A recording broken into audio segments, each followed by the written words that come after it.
Okay, for this next step, you're going to need your darning needle again. So we're going to start with the hearts and then we'll do the moon one.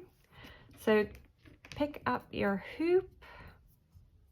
We're just going to turn it over so you know which side is the back, because the top hoop, the top of the hoop, you've got your two hanging loops coming out from the back, and then there's usually one side has more burn marks depending how the laser was cutting than the other side. So I'm going to start with one of the hearts. So if your rope is getting a bit frayed, you could just twist it and get the darning needle on there.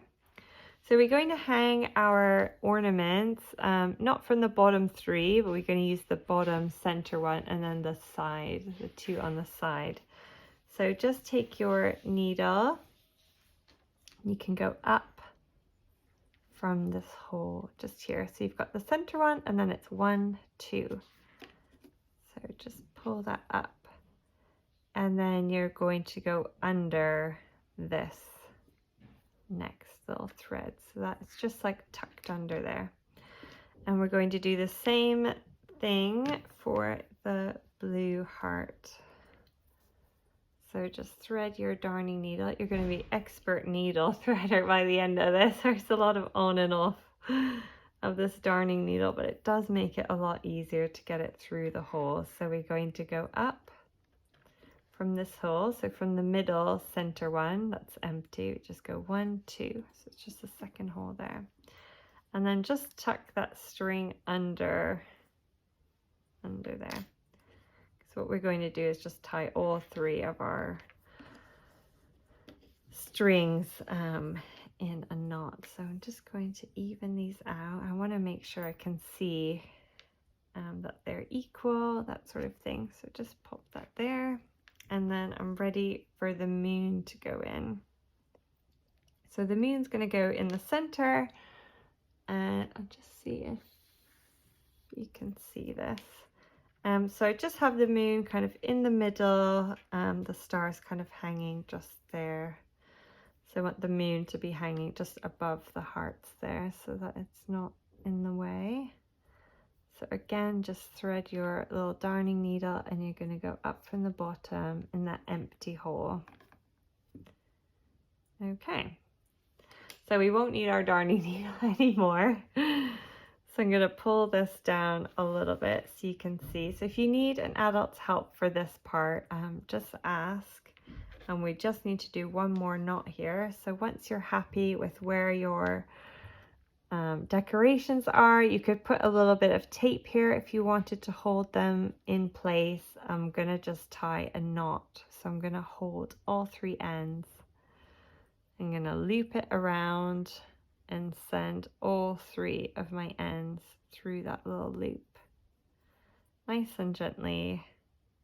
So this is the trickiest bit of the whole project, and then just push it down towards the hoop there, and then you can pull each of the tails separately to kind of tighten those. And then these ones should stay kind of tucked under there. You don't need to make any like little knots, but they should stay kind of down there. And then you can cut your little ends. Once you're happy, like maybe hold it up before you cut them just to make sure you're happy with their placement. So that's how it looks. I'm just going to trim this one a little bit on the end there. So I've got my hoop all strung up and I've got my bees and moon and star. I'm just missing my yellow star. So when I was designing the hoop, I just thought it would look quite fun to have a yellow star at the top here, but you could add it here if you want. You could put it anywhere, so it's totally up to you. So wherever you would like to put your final star, just use your fingernail to peel off the paper. These ones can be a little bit tricky to get the paper off because the felt is quite soft, so do your best to just peel off the paper. And then just lift up your little strings And just stick your strings on. Oh, it's very sticky. There we go. And then just pop your other star on the top to kind of seal those strings in, so if you need help with that bit. And then my loop is quite long, so I'm just gonna make another knot and just cut off a little bit of that excess there. There we go. So I've got my last little star on there. I've got my hoop all threaded up, and I've got my 3 little strands at the bottom that I've stitched and decorated with some beads, and your dream catcher is now ready to hang in your window. How fab is that? So like I said in the previous video, if you want to add more decorations to them, go for it.